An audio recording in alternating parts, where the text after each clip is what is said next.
Hello, everybody. This is the Beef and the Deuce podcast. I am the Deuce. This is the After the Game podcast. Buckeyes national champion. Beef, I know how you're doing, but tell me how you're doing. Can't believe it. That's just all I can say. Who would have thought? Mm-hmm. Who would have thought we'd be sitting here a day after the national championship and be like, wow, the Buckeyes are national champions? Yeah. Who would have thought it? Yep. You couldn't have scripted it any better. Like, it kind of seems like we're in a movie.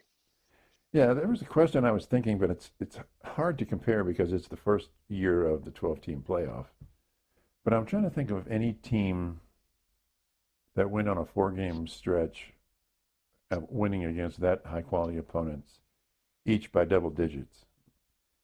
Because, like, There isn't. Yeah, I mean, well, even if you took it like last year with Michigan beat Ohio State. They won the conference, and then they won the national. So they won 4 games in a row. I don't know if they won it all. Well, I know they didn't do it by double digits, but so that'd be the only context where I could see a 4-game stretch. But again, the opponents weren't that rated. There's just nothing. No, they weren't. They weren't top 10 Tennessee, number 1 Oregon, top 5 Texas, and top 5 Notre Dame. Yeah. That's not even close. It's ridiculous. If you'd have said that's going to happen, it's amazing. No, I would have thought you were lying to me. If you would have said you're going to absolutely punish Tennessee and the number 1 ranked team in the country in Oregon, beat Texas by double digits, in national championship you win by 11. Should have been more, but we kind of almost blew the game at the end. It was getting a little spicy, but anytime you win by double digits in a national championship game, that's impressive. Yeah. But yeah, it's crazy to think. But yeah, I don't foresee a team, at least here in the near future, having a run unless it's the Buckeyes again, which is very possible, especially if the coaching staff stays together, to make a run. An unlikely run, I should say, to put it more specific, especially just with how loud everybody was going against Ryan Day, going against this team, and then come out and just put the world on notice, basically, that the Michigan game matters, but did it really matter? When it came down to it, like, did it truly affect the team? Oh, I think it dramatically affected the team. And it did, but in a positive way. I think it's one of the reasons they ran the table. Yep, I think and somehow, some way, it was positive. Yeah, I think they'd have been much less complacent. They'd have been more complacent if they just beat Michigan, won the conference, and then went into the playoffs. I think they'd have been much more casual about it. Yeah, this might be arguably one of the best defenses OSU's ever had. And that's saying something. Like this, especially the front 7. And then you sprinkle in Caleb Downs, Lathan. You had spurts with Denzel Burke. Ignotion guy. He just absolutely frustrates the hell out of me. I mean, when he isn't penalized, he's a great corner. Right. Well, yeah. That's the crappiest thing about it is he's good. Like, he is first-round talent, good. But he is just so physical. He's too physical. Do you think he'll be first round in the NFL draft? That is the current mock drafts I have seen has him going late first round to, like, a Baltimore or like a Kansas City. Would he be the first DB in the picked? No, he'll be probably. There'll probably be 4 or 5 at most. Just a good year for DBs. Yeah, I mean, you got Will Johnson from Michigan, who's probably going to get taken first. Yeah. It's very possible Denzel Burke gets picked up late, maybe. First round? It's possible. I wouldn't approve. So you think Ignosin would go before Burke? It's possible, depending on where they're. I mean, I guess the team. Yeah. but it's possible. I wouldn't recommend it. You're going to be very penalized on that side of the ball, but Yeah. But when he's on, and that's kind of the risk reward with him. But yeah, I mean, you're like Jack Sawyer obviously stepped up his draft stock with these last couple months. Mm-hmm. JTT is probably looking at a first round, maybe early second round pick. Really? Do you think he's going to impress a lot of people in the NFL as an edge rusher? I think so. I think so because you're not seeing a lot of. I mean, you still have them. I'm not saying that there's not, but like massive DNs, like these 295, 285 DNs here lately. Now, I'm not going to say all of them are not that because you have some. You saw like your Myles Garrett's and whatnot, but it kind of seems like you're getting into this big frame, but like 265, 270, like Jack. Like Jack's a big boy. Mm-hmm. Or you kind of get like these little hybrid guys, like a Micah Parsons, who's big but not like DN big. And you're just kind of going all over the place. So then you're saying then they've got to be speed. They win on speed. So yeah, and Jack's relatively quick. I wouldn't say he's the quickest, but I would say. Looking through like this CFP run, I think he bettered his draft stock from, I would say, well, I mean, I guess you could argue from Penn State on that he ramped up little by little, and then the CFP hit, and he just exploded. And those are against teams that have NFL caliber linemen on the offensive side, and he's slipping, ducking, whatever, scoop and score, you name it. And that's what he's going to be going up against every Sunday. So I think a first round is plausible for him. And what about? I'm not going to guarantee it, but. All right, I'm going to butcher the name, but what, Tuimoloau? What about him? Yeah, JTT, yep. I could see late first, early second. Really? I think he did the same with, Penn State on that. I mean, you could argue that for the entire defensive line. But initially they were good, but they got better and better and better. But when I look at the replays of him, he's not that big sweeping outside edge rusher.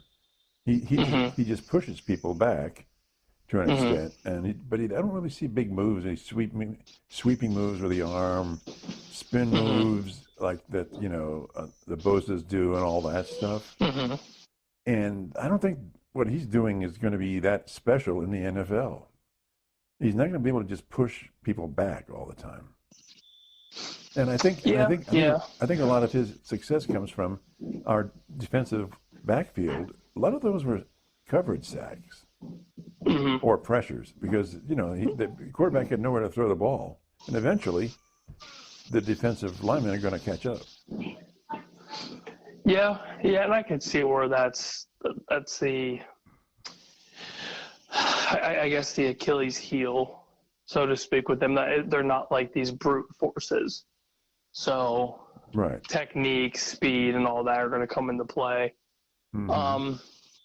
But it's also, I guess, once you get into an NFL caliber program, they're going to beef you the hell up regardless of how big you already are.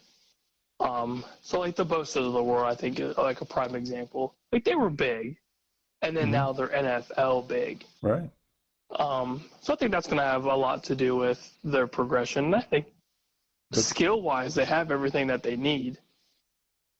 It's just a matter of, like you said, like are they going to be those brute forces that are going to blow up an offensive line the majority of the game, like a TJ Watt or a Myles Garrett. Those those are future Hall of Famers, which is kind of but those guys have unfair moves. to compare. They have moves. They can spin around and use sweeping moves. I mean, I just don't see that from Tuimoloau.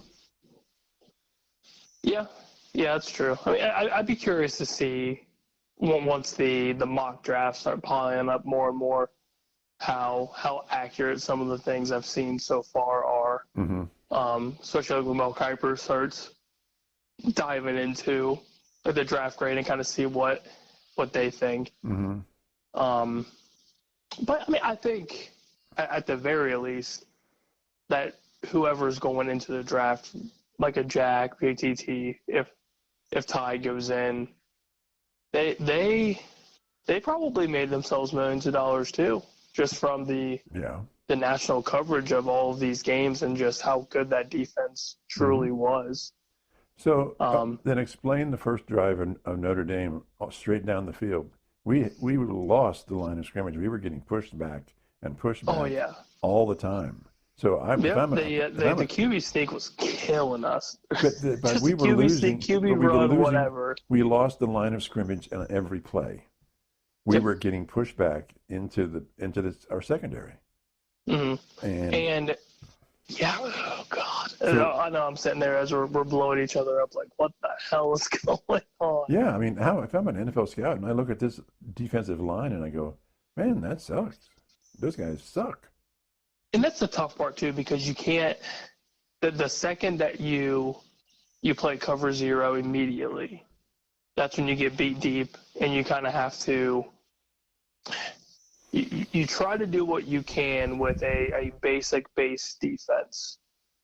But and then hope they don't blow it by your secondary. But they were getting pushed back. There's no scheming it. They were getting pushed back. That's just raw. Oh yeah, they came out with the 10 to 15 scripted play model and just beat the hell out of us. So yeah, there was no excuse for it at all. Yeah, it wasn't subtle. No, and that was more Marcus Freeman trying to establish dominance, which again, it worked. It worked for the first drive, but you look at it in the grand scheme of things, Riley Leonard is not running the ball 30 times in a game. Right. He puked on the sidelines after that drive. Yeah, even Freeman after the game said, we can't run our quarterback like that. You just can't. They got kind of carried away with it because it worked. But they had no other options. Yeah, there was no throwing the ball initially. And it came to fruition up until halfway through or almost the end of the third quarter, where our secondary was just kind of getting torched by Greathouse. And to his credit, I mean, he's a dude. Yeah. Like that, he's a dude. And we were again kind of getting pushed around a little bit. The penalties killed us. Yes, as they always do. Kept the drive alive. I felt like, they kept the drives alive for them, and then before you know it, this 31-7 game is not 31-7 anymore. Yeah. And did we just get complacent, or we were going conservative? It looked like the Michigan game. We went too conservative. Yep, we got too conservative. We're trying to kill clock, which, again, you're supposed to do to an extent. But at some point, need to. That's not their strong. You need to pedal to the metal and just beat the hell out of them. Our strength is going right at me. I mean, I don't know. I just think I don't know. I was just like, what's happening here? Playing with the lead is so difficult. I feel like it's almost harder to play with the lead than it is being down 20 plus. Yeah, if you're running the ball all the time, yeah. Yeah, I feel like at that point you have nothing to lose because you're already losing. So might go for broke, and Notre Dame did, and all credit to Coach Freeman and rallying his team to not give up, because after their first drive, they're getting beaten the hell up. Right. Right. They're just getting destroyed. 31 straight points. Yeah, and then you go into almost the end of the third quarter. You have a scoring drive that looked relatively impressive, especially against that defense, and you're still rallying this team to let them know, like, you still have to do this 2 more times. Yeah. And the team believed in them, which is crazy. I mean, that's wild. And you look at fumbles of the ball. Oh, God. I mean, there was just like we got defensive penalties, fumbles, and what's going on here? Yep. Like we were on the verge of losing that damn game. It was scary, but it also showed Notre Dame's one hell of a team. One Yeah. hell of a team coached by one hell of a coach. Mm-hmm. And to their credit, I mean, nobody really, in a true fashion, gave them much of a chance to win. Mm-hmm. From what I've seen, a lot of the money was on OSU to just absolutely obliterate them. Yeah. Mm-hmm. And they did. granted, OSU covered the spread, and that's fine and dandy. And in the grand scheme of things, OSU had the game won after that first drive, after our first score. But they battled. Riley Leonard battled, and I think proved a lot to everybody, and maybe even to some NFL scouts. Like, this dude's got grit. Like, he's not just one-dimensional quarterback that can run the ball and use his legs to play the position. He's got a decent arm, and he's got some mobility. Okay.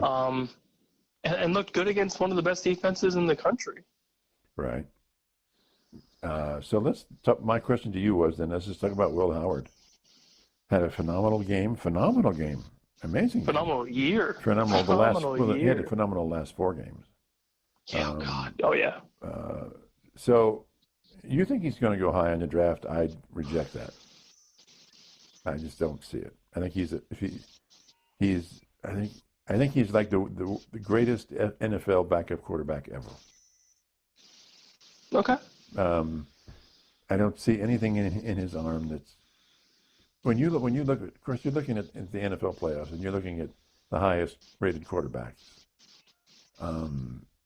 They're just so much better than Will Howard or Riley Leonard or any of those guys. And so, how is Will Howard going to break the surface, and who's going to draft him? So you're gonna laugh. Go ahead. And I'm sure you're prepared for it. So I think day 2 for Will Howard is a steal, like late day 2. So we're talking second, maybe probably 3rd round or later in the 3rd. If you're Cleveland, if you're the Browns, I don't want to put this juju on Will Howard because we obviously know the luck of the Browns and quarterbacks. But I saw this idea, and it kind of made me think. If Joe Flacco wants to play another year, why not try to re-sign him? Yeah, well, I agree with that completely. Draft Will Howard, day 2, and have Will Howard just learn from Joe Flacco. Why not? I agree. Or hire him as a quarterback's coach. Yeah, why not? Yeah. Why the hell not? Because you don't lose anything from a day 2 pick. Yeah. You are banking on some sort of potential.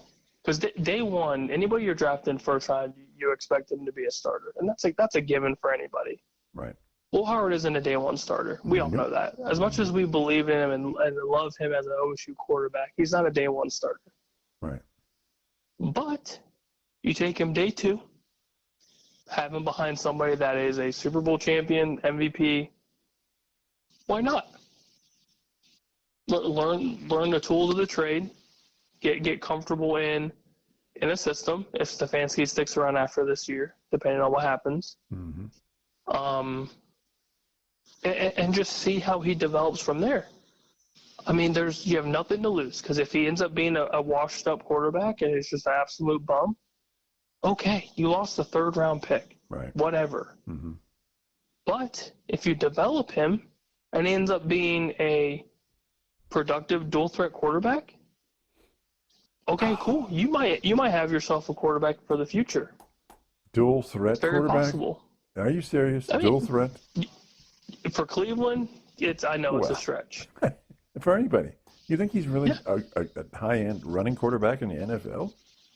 He could be. I mean, Josh Allen wasn't considered a dual threat. Now look at him. Okay.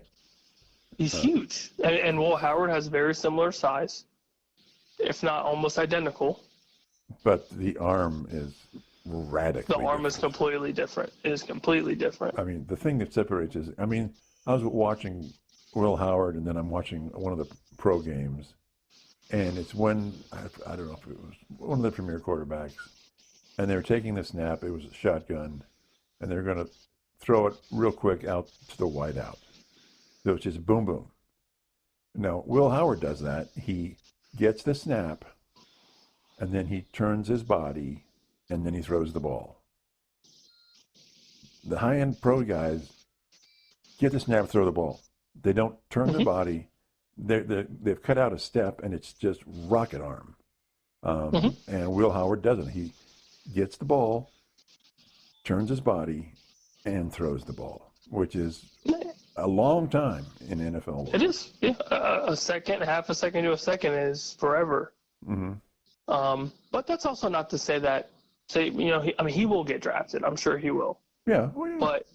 But development-wise and having the right coaches to kind of mold him, that's I wouldn't say it's easy to fix or change, but practice makes perfect. Depending on whoever he has as a coach, that could change his whole career. Look what Ryan Day did with him in one season.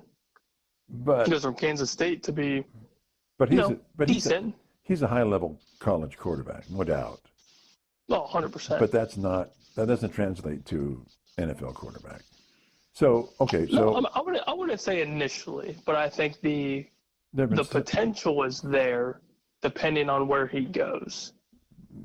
Well, and especially with this quarterback class being so weak.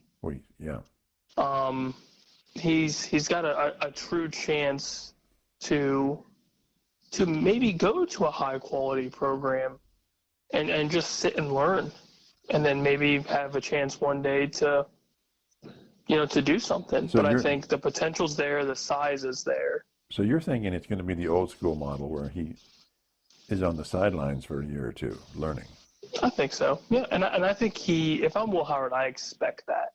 Now, he definitely bettered his draft stock, like I said, with this performance. And you could argue probably out of the quarterbacks that are going in this draft, he's top 7, top 8 at the worst. Of quarterbacks? Yeah.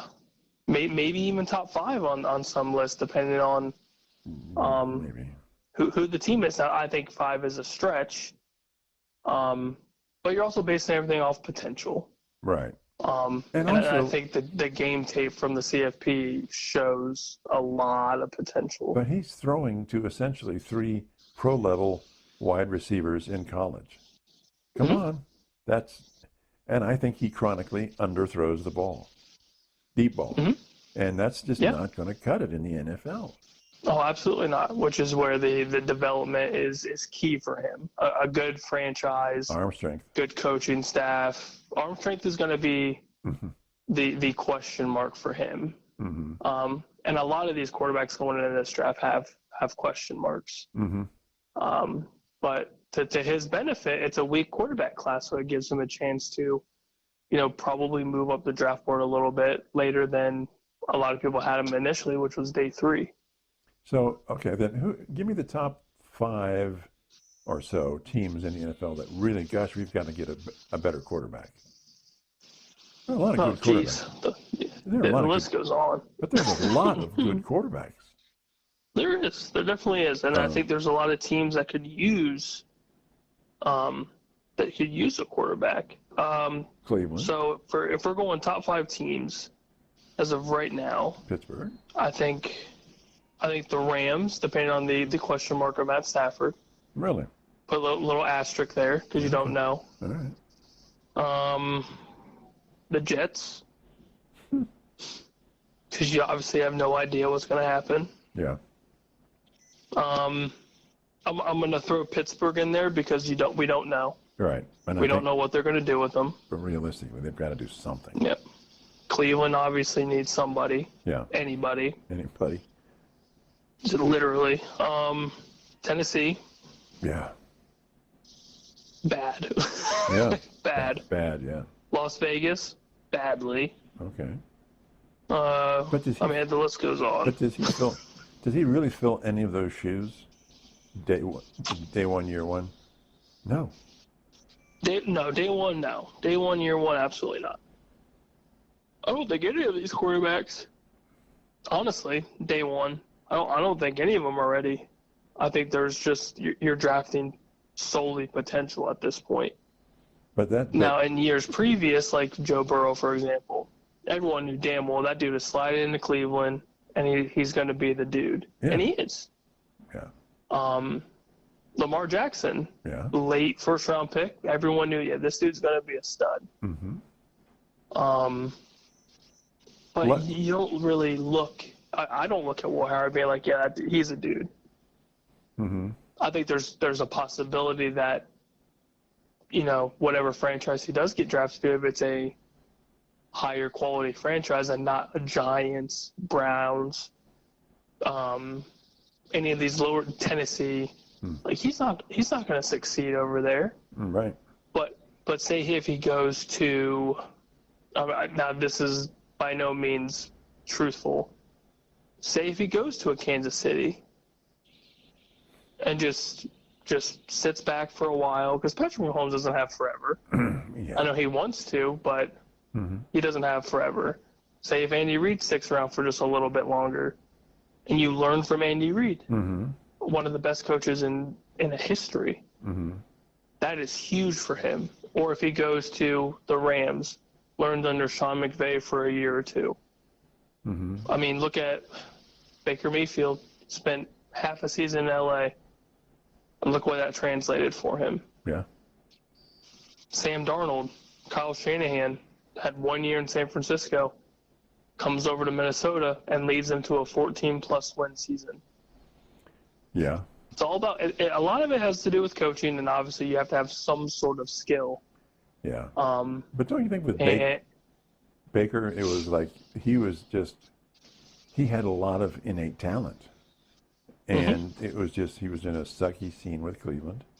But there were stretches for the Browns where he looked amazingly good. His first year. So I think going in, he's a step above a Will Howard going in. Oh, absolutely. And he just got into the Cleveland Brown meat grinder of quarterbacks to get crapped on. Yeah, just absolute hell. Yeah.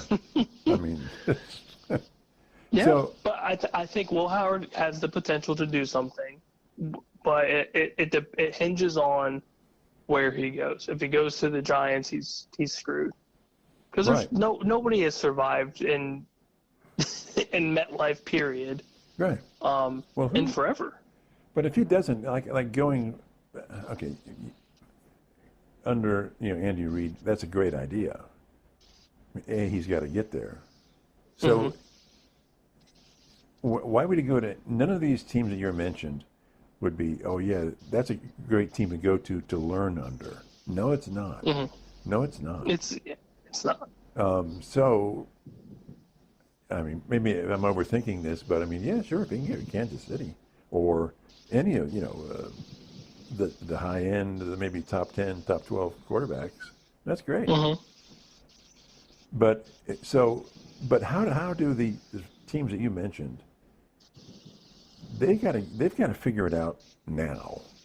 They can't figure out Will Howard right now. I mean, okay, fine, but they've got to do something this year coming up to fix their quarterback and other problems as well.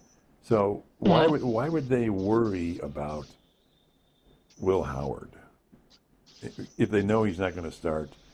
They've got more pressing issues than Will Howard. You know what I'm saying? Yeah, and I think that's a tough question all on its own.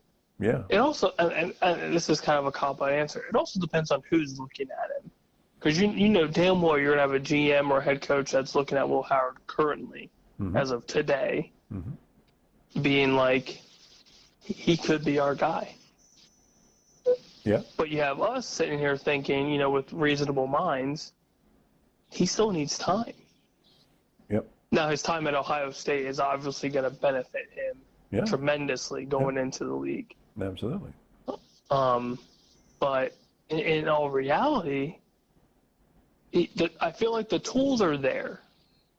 It's more of mechanics, throwing power, like you said, and a little more anticipation. He benefited a lot from Emeka Egbuka Jeremiah Smith, Cardinal Tate, who's more than likely going to be a future pro along Jeremiah Smith. Mm-hmm. One of the best backfields ever with Travion and Quinshawn. I mean, he's got fun. And he has everything he ever needed. Yeah. He was put in a great position. Mm-hmm. And so like, if he does fall into a Sam Darnold-esque, you have Justin Jefferson, Jordan Addison, all that, like, not those guys specifically, but a team similar to that. Mm-hmm. Well, then, it's almost hard to fail when you have a team like that. Right. But to have him be a franchise quarterback, I mean, that's definitely a stretch. Unless you have kind of like the Bears situation, which is a perfect example, I think. Caleb Williams had a relatively decent rookie season with the headache that is the Chicago Bears. Yeah. You bring in Ben Johnson, which is the hottest coordinator on the market right now. Mm-hmm. You bring him in with his offensive mindset. You have a young quarterback. Now you just need to make sure there's talent around him. You got to make sure this offensive line is an absolute ass. Mm-hmm. And you need to fix a little bit of this defense too. So there's a lot that goes into it, obviously, but the pieces need to match up. They need to mesh well for anything to work. Mm-hmm. Say if Will Howard fits that mold somewhere, then you could make the argument depending on where he goes. Franchise quarterback, that's tough. All right, you're gonna think I'm nuts. What about if Dallas drafts him as a backup? I don't hate it, truly.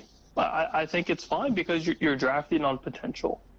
Right, and you have your quarterback for now in Dak, and he can. I think he can be a very good teacher. Oh yeah, I think quarterback-wise for Dak, like he's good. I'm not going to say he's great, but I think Dak is a good quarterback. Mm-hmm. So yeah, having a seasoned quarterback, a fourth-round draft pick, Dak Prescott. So that's a day 3 mold, and you could absolutely learn a lot from him. And then it goes back to now who's your quarterback's coach, who's your coordinator, all that stuff. But I think I don't hate it because Cooper Rush is getting older. I have no idea what Trey Lance is going to do. I don't think he's staying in Dallas because he's trash. Mm-hmm.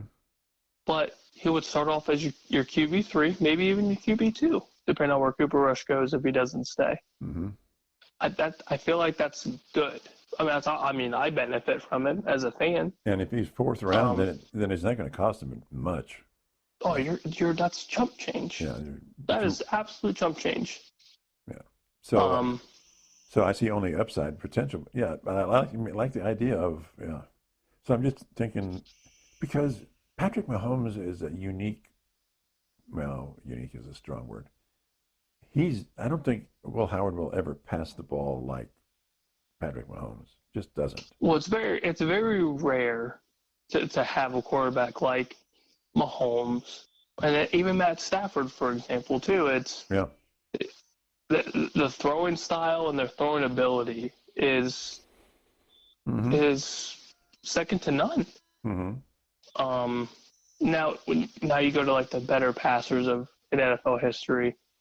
They're with Mahomes and Stafford compared to like Brady, Peyton, Drew Brees, just to name like recent quarterbacks. Mm-hmm. They didn't have that like unique ability to look one way, throw the other consistently. You see that with Stafford, every drive almost. You see that with Mahomes and his playmaking ability every drive. He can throw a ball 30 yards down the field as he's falling down. Yeah, it's insane. That's insane.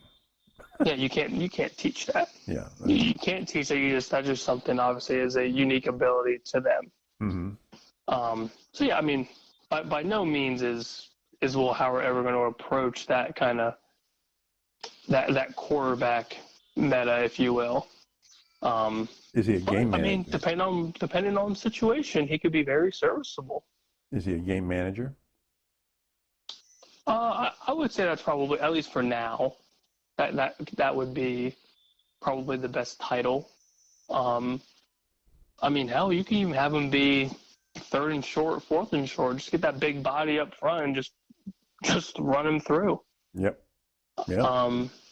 So I mean, and the thing is, like, quarterback size frame wise, like, he's got that. Right. He's a big body. Yeah. So yeah, everything else is fit, and don't rush the kid.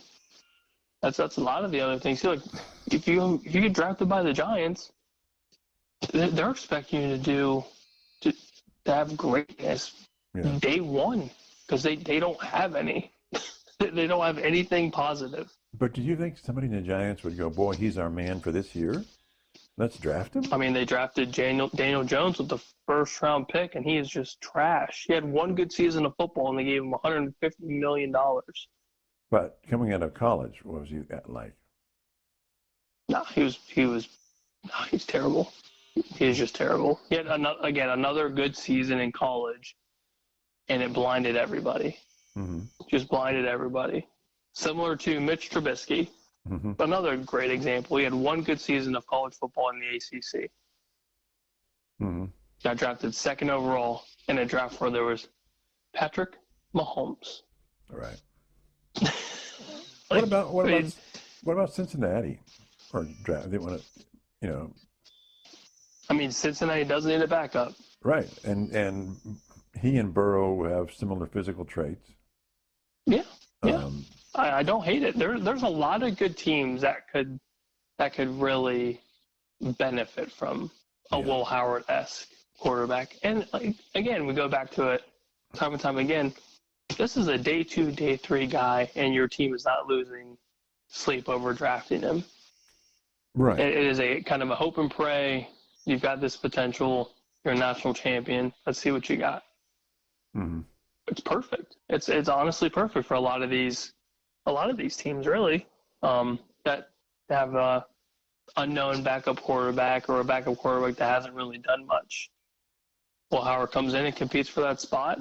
Maybe one day gets a start somewhere. Who knows? Somebody gets injured, right? Yeah, always happens every year. Yeah. Okay. All right. I think you've convinced me as a fourth rounder. Okay, I'll go with that. I like third and fourth. If I'm a betting man, I would go late third, early fourth would be an absolute steal. Absolute steal. Yeah, I agree with that. So, since I mentioned Dallas, what are they going to do with the coach? What's Jerry up to? You're the Jerry guy, the Jerry whisperer. What's going on here? Well, my guy is already gone. Yeah. Mr. Johnson is already gone. Oh my God, that's what I'm thinking. The more than I thought. Okay, that's the Beefs pick. Now what do they do? Yeah. So I liked, and I'll dive back into this question because it's been bugging me. I bet I know it is. Yeah. And it is completely unrelated. Well, actually, it is related to Dallas, but in a kind of a negative NFL sense. But I liked, to backtrack, I liked us interviewing Kellen Moore.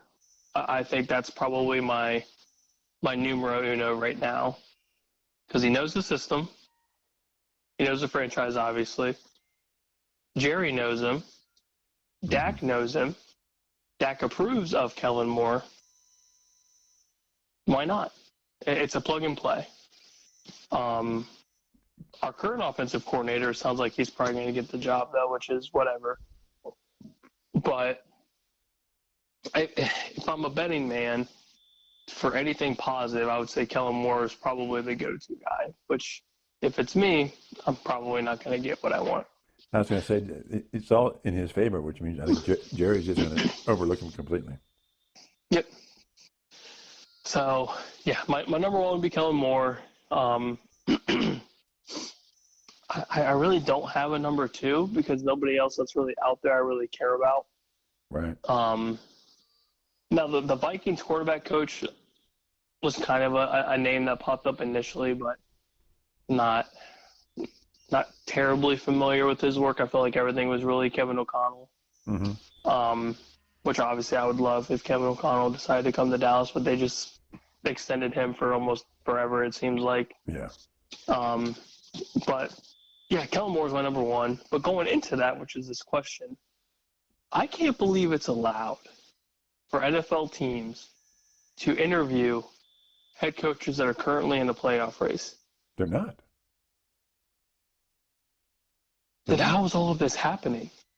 How are they interviewing all of these coaches in the middle of a playoff run? That's crazy. Well, they could have interviewed them before the playoff run, right? No, they were doing them currently. Like in the middle of your practice week, Ben Johnson's flying out to everywhere. Yeah. Like, how was that allowed? I thought that wasn't allowed. That's insane. Like, I mean, I thought that was. I thought you couldn't do that.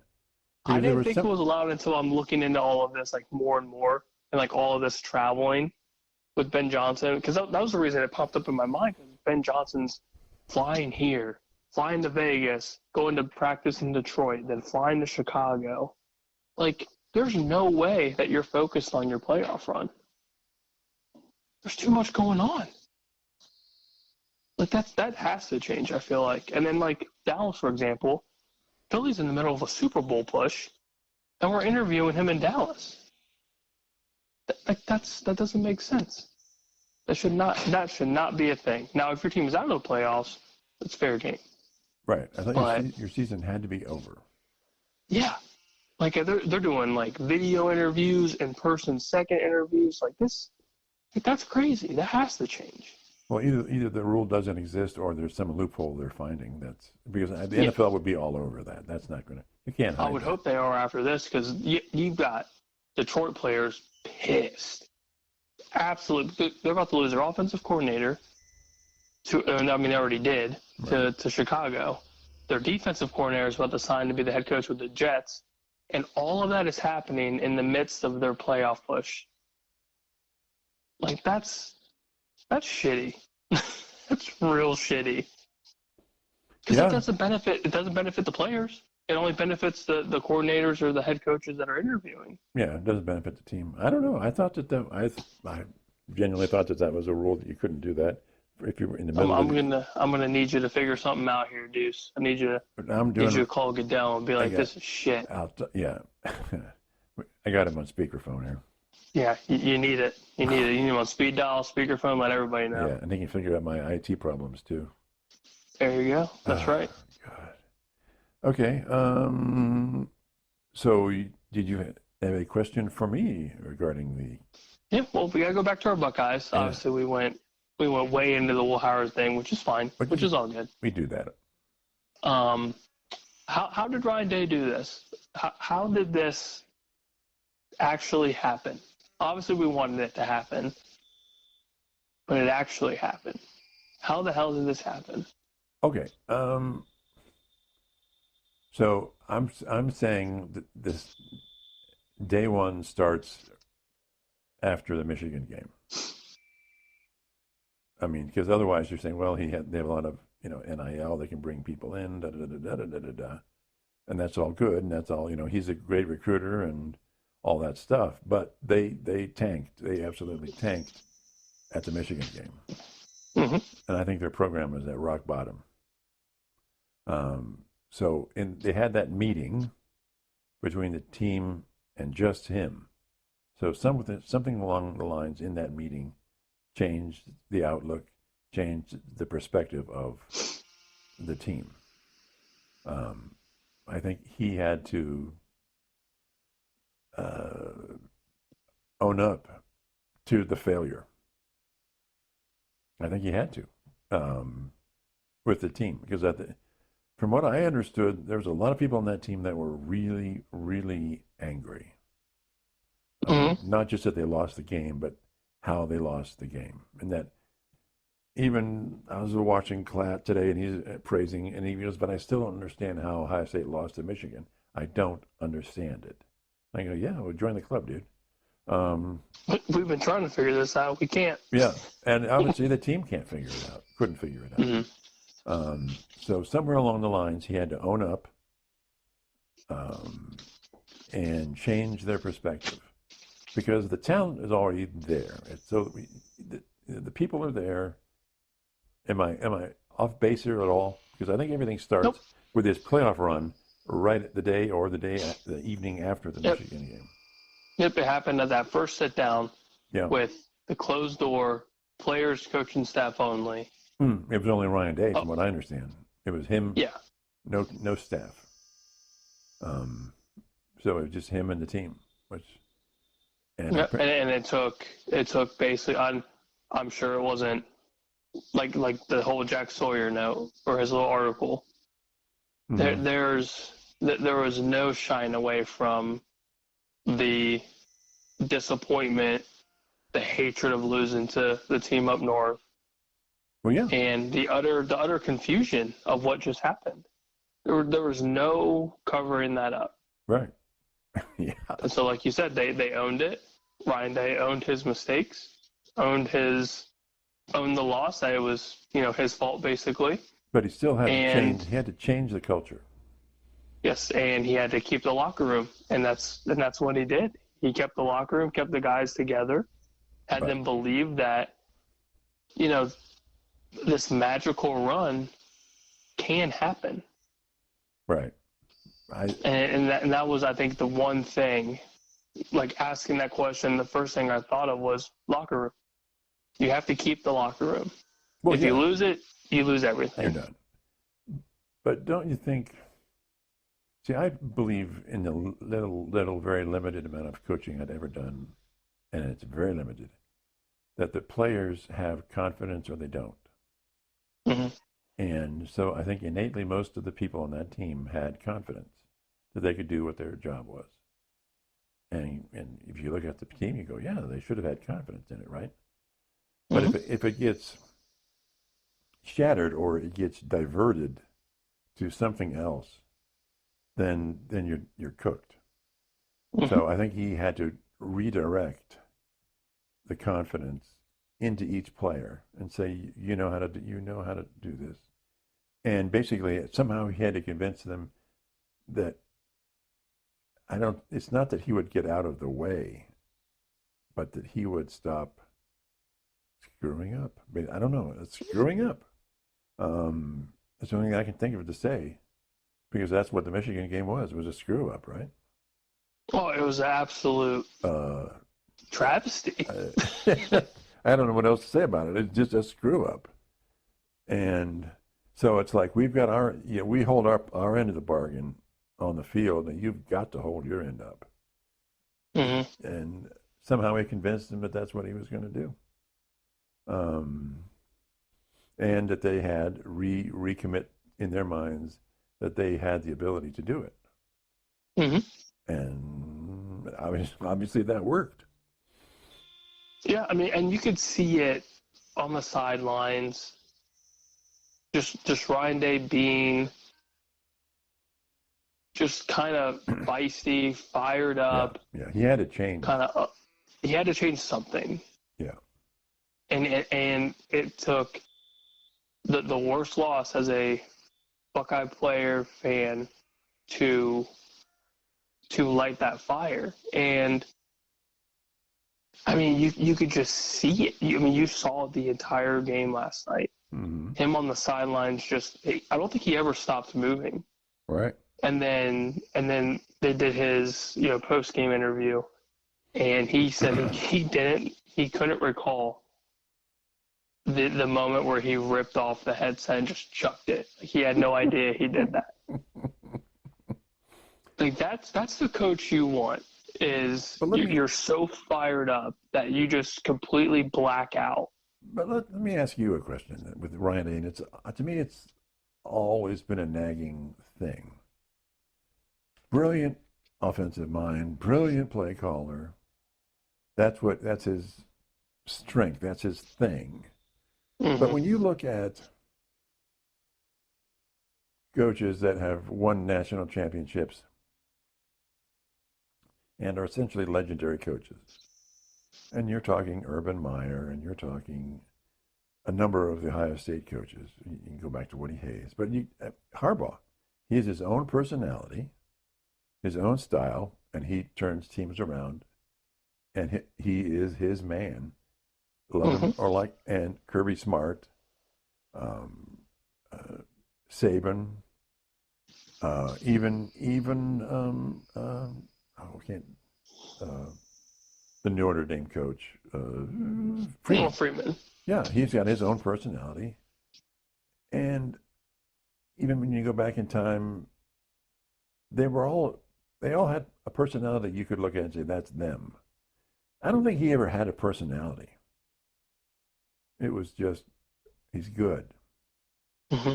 And I think he threw off something and got his own personality. Am I making any sense here? Because no, yeah, because before it was a lot of kind of, what's a good word for, kind of just milquetoast. Good, yeah, very like good. There wasn't much. But you got to do more than to get it over the top. Yeah, I mean, you even with Marcus Freeman being who he is, right? Former player, obviously current head coach. Very charismatic. He's got fire. Yeah. And he's got his style. He's got his style. Yeah, and you saw fire with big games with Ryan Day, like with Oregon, Penn State, Michigan. Like, you finally saw a lot of it this season. But yeah, previous seasons, I feel like you didn't really see much. Well, then what happened? And then obviously, like the Georgia game, you got to see it. Clemson game, you got to see it a little bit. That's in the past. That's before that Michigan game. If we're talking at the Michigan game, right? We're talking about, that's the failure. Yes. So he had to do something, and what specifically, I don't know. I think it took the entire.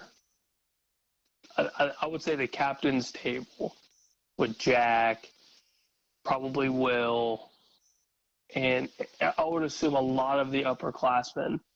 I think they all ripped into him, truly. I think they stared him straight in the face and just ripped into him. Mm-hmm. With all due respect, but just absolutely ripped into him. Mm-hmm. And I think that's what it took. I think it opened his eyes. And basically having his players test him and see what he's made out of. Yeah. And I think it was reciprocated right back to them. And I think that was the kind of the respect factor that Will Howard kept talking about. And like the post-game stuff was, I mean, they all just grew together after that. So there's 100% some ripping going on in there and some tough questions and some tough reality. And that's what it took. Was just a wake-up call. But weren't most of those captains, I mean, we're talking like 3-year Buckeyes. They didn't come in last year from, Georgia Tech or somewhere else. They've been here a long time. And they were recruited by him. They were his guys, right? Mm-hmm. And I think that he thought he was losing a part of his family. He was going to lose part of his family, not his biological family, but these were his guys. And I think he feels very close to them, and he cares deeply. But maybe he just wasn't really, really showing it, and they just let him have it. Yeah. And I think that maybe just woke him up huge, big time. I wish I was a fly on the wall for that. Yeah. Like, truly. Somebody will write about it later on, because and this is his first year as a not calling the plays. In other words, he's more just of a head coach. He's a head coach doing the head coach role. So I'm sure that had something to do with it too. Because he's now I mean, he was the head coach technically, but now he can interact with defense and offense. Yep. And he just can't say, well, I don't really do the defense. That's not my job. No, it is your job. Yeah, credit to Jim Knowles too. That dude. Yeah. Is a genius. I hope they keep him. I don't know. I mean. Oh God, I hope so, because this is the downfall of a national championship year. Is the coordinators go. Coordinators go, and I mean Duke almost had him. It seemed like last year. Yeah. But I mean, you do the price comparisons of what we pay him in comparison to what other programs are able to. I mean, he gets paid over $3 million a season as a coordinator. Right, and he should. Brian Hartline gets paid over $2 million. Right. Chip Kelly has a couple million. Well, at least, yeah. Not a lot of programs can afford Just that. big time head coaches. Mm-hmm. So Yeah. I mean, yeah, all credit to Ryan Day for having one of the most improbable college football runs ever.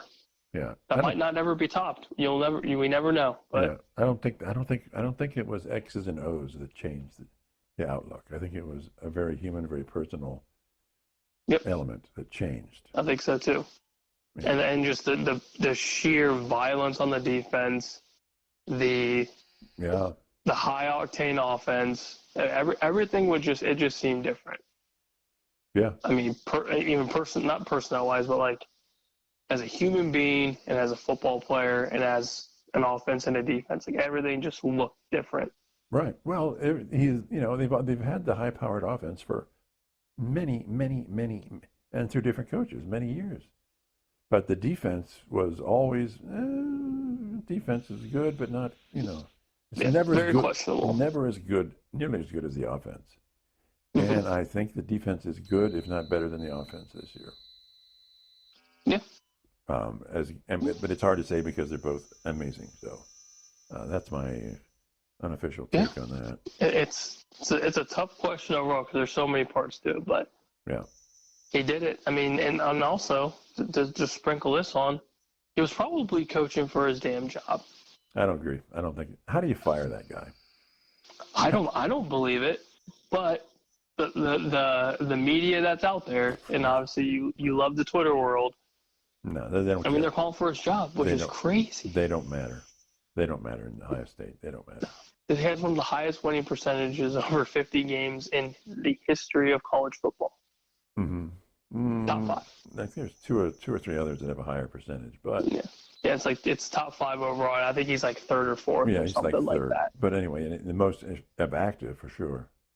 So I mean, it's crazy. And now he's only one of 3 coaches active that have won national championships. Mm-hmm. That's a saving effect, I guess. But yes, I mean and now he's one of the 5 head coaches in Buckeye history to have a natty. Yep. It's crazy. Good for him. Yeah. Oh yeah. Great for him. But I don't know. You couldn't fire the guy. I mean, you're not firing him now. Who are you going to get? Yeah. Well, you're not going to fire him.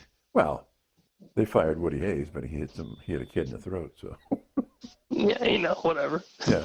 Yeah. But I mean, they'll fire you. I mean, John Cooper, great recruiter, great record, fired him. Mm-hmm. Couldn't beat Michigan. Couldn't win up. Well, in bowl games he sucked too. Yeah. But anyway. So anything else going? Oh, how about this professional game? Are we done with Ohio State? Yeah, Simon, do it. Yeah. Okay. Who's going to win the? It's Chiefs and the Bills. I've got Philly and I've got Buffalo. Man, it's at Arrowhead. It's not called Arrowhead anymore, but you're going. How does it feel? How does it feel when the NFC Championship game is played by 2 teams in your division and you're a Cowboys fan? We suck. It's fine. We suck. It's fine. The NFC North was going to dominate. They were going to dominate this game. I firmly believe that Washington is the truth.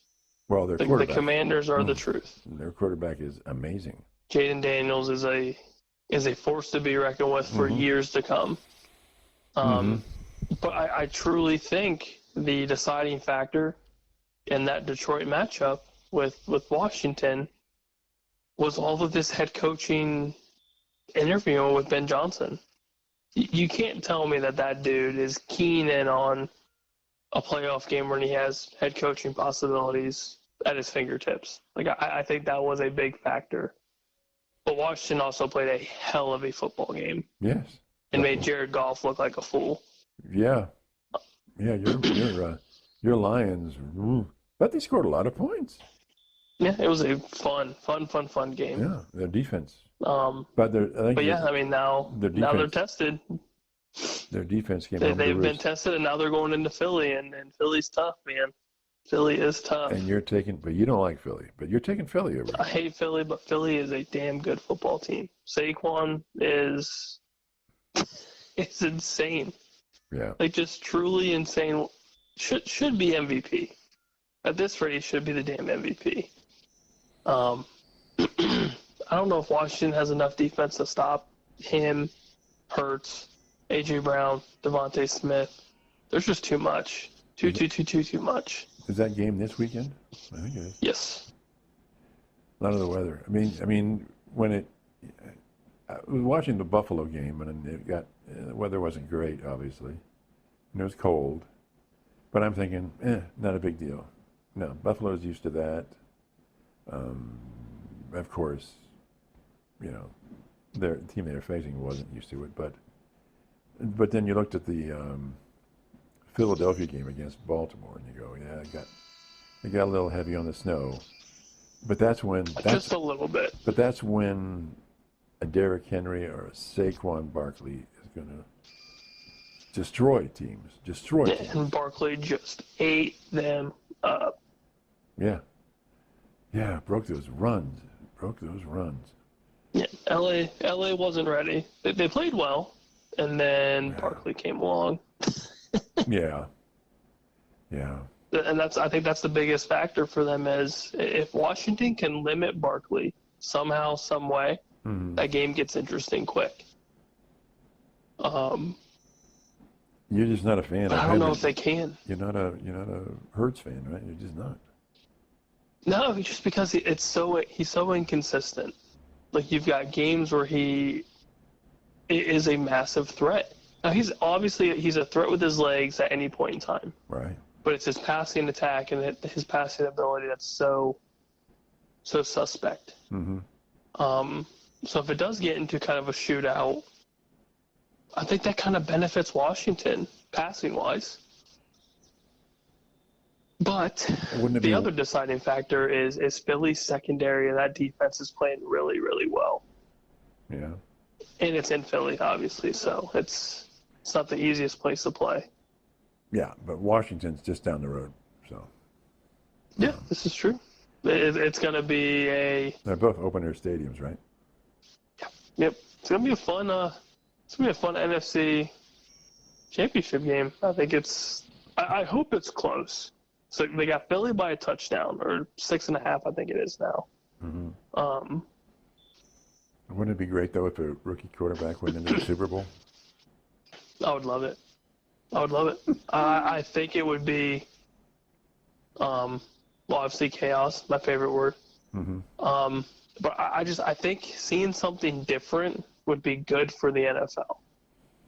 Seeing a rookie quarterback with a team that was like 100-1 odds to make it to the Super Bowl or to win the Super Bowl. And that team was fun to watch. Jane Daniels is fun to watch. Mm-hmm. Him and Scary Terry, it'd be a blast. Uh-huh. So you got Philly, and then you've got, who do you take in the AFC? Give me Buffalo. Wow. I think it's Josh Allen's time. I think it's his time. Even though it's in Kansas City. Mm-hmm. Patrick Mahomes really hasn't played like terribly impressive football to me. Everybody says that, and they keep winning games. Yeah, and that's fine. If that's how they're going to win football games, that is. I'm not discrediting the fact that Kansas City's winning. Kelsey's I hot. think my big question is, if Buffalo starts putting up points, can Kansas City keep up with that? And then maybe they can, maybe they can't. But nobody's really been able to limit Buffalo's offense. Yeah. That's kind of my deciding factor is if it does end up in some sort of a shootout, that benefits Buffalo. Right. But being an Arrowhead, that's a whole nother beast. You can bet it's on a whole other beast. Yeah. Would you actually put money on that? I currently have Okay. All right. Philly and Buffalo. All right. It's like three times my money right now. So who wins that game? I like Buffalo. Yeah, if it was Philly and Buffalo, I'd take I would take I like Buffalo. Buffalo. I think it'd be a great matchup though. A lot of running, whole lot of running. I think, which would be an interesting Super Bowl to watch. Yeah. It's about time for Buffalo. It's been a while. It's been a while. As in, they've never won a Super Bowl. Exactly. Right. Exactly. But unlike the Browns, they've been to the Super Bowl. They've been a decent amount, but they don't have it. In the Kelly, it was the Kelly years, and then where else have they been to the Super Bowl? I think it was just the Kelly era. So what, three? The four Three times? Yeah. Four? Yeah. I bet. We'll see. Yeah. But people, they see this. It's interesting. So is my guy Flacco going to play football next year? I hope it's for Cleveland. Would they? I say yes, and I say yes. Would the ownership I think bring him back though? Would they suck it up and go, yeah, we screwed up, bring him back? I would say they should, because he didn't. I think they should too. He didn't really he left them because they didn't give him an offer. Right. Well, yeah. That's on them. Right. But I would look into it if I'm Cleveland. I would, and if I'm Joe Flacco, why not? Why not come back? Oh, he'd be the mayor of Cleveland if he wanted to be. Yeah, you could just buy the city. Yeah. Do it. Yeah. And I think if has the football ever had a player coach? I don't know. Basketball. You might have the first. Basketball. I don't know if they do that, but yeah, like a Howard or somebody being taught underneath Flacco, golden. Be amazing. Absolutely golden. Yeah. I hope the best for you. Yeah. Well, because I care. I'm a Browns fan, so that gets me. You're used to disappointment. That gets me nothing. There you go. All right. So is that it for us then? I think so. Wow, no more college football for a while. It's not until August. I'm sad. It's going to be brutal here. But hey, we ended it as the Natty Champs. We did. That's all we can ask for. We did. Okay. Well, talk to everybody next time. Bye.